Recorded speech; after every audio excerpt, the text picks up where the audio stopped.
Cuando hablamos de datos abiertos, nos referimos a información que está disponible y es utilizable. Disponible porque está en páginas de internet, en donde podemos acceder sin restricciones a la información, no solamente para verla, sino para descargar y acceder a las bases de datos. Y nos referimos a que es utilizable porque podemos procesar esta información en máquinas, es decir, esos archivos o ese acceso a las bases de datos las podemos procesar, hacer operaciones numéricas sin necesidad de utilizar programas específicos, propietarios o inclusive transformar esa información. Muchas veces nos referimos a la apertura de datos cuando utilizamos información que, por ejemplo, ya podemos utilizar en nuestra hoja de Excel o de procesador de palabras o inclusive software especializado para mapas, sin necesidad de otro tipo de reproceso. Existen diferentes niveles de apertura de los datos. Por ejemplo, tenemos un PDF que puede estar disponible, lo podemos ver, podemos leer, pero muchas veces no podemos ni siquiera copiar o utilizar el texto o las cifras que están ahí. Tenemos otro nivel de apertura en donde sí tenemos la posibilidad, por ejemplo, en un archivo de Excel, el poder hacer operaciones aritméticas con la información que está en ese archivo.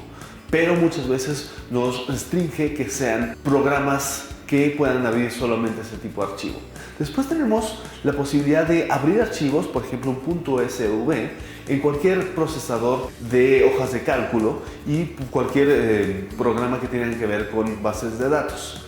Y los últimos niveles de apertura de datos tienen que ver con cómo podemos acceder directamente a las bases de datos para hacer análisis. Muchas veces hablamos de los máximos niveles de apertura de datos cuando no solamente podemos consultar directamente la base de datos a través de su servicio web, sino también tenemos la posibilidad de vincular justamente diferentes bases de datos que están disponibles muchas veces en los servidores y en las páginas de los gobiernos.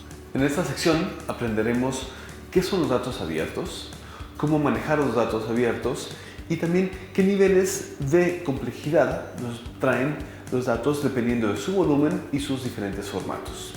Siempre que estamos manejando datos, les recomendamos tres enfoques. Uno, mantener las bases de datos lo más detalladas posible, porque es mucho más fácil unir o adicionar cifras, datos, que separarlas o llegar a niveles menores de detalle a través de otro tipo de fuentes.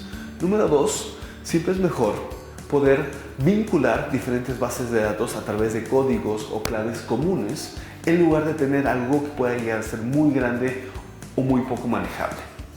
Y número tres, es muy importante que documentemos todas las operaciones y cambios que hagamos de la base de datos de la original que trabajamos hasta nuestro análisis final, para entender no solamente qué hicimos y que los demás puedan saber justamente qué análisis realizamos, sino también poder regresar en caso que nos hayamos equivocado o queramos hacer otro tipo de análisis. Espero que hayamos aprendido la importancia y las características de los datos abiertos, a seguir trabajando, a utilizar datos y muchas gracias por su atención.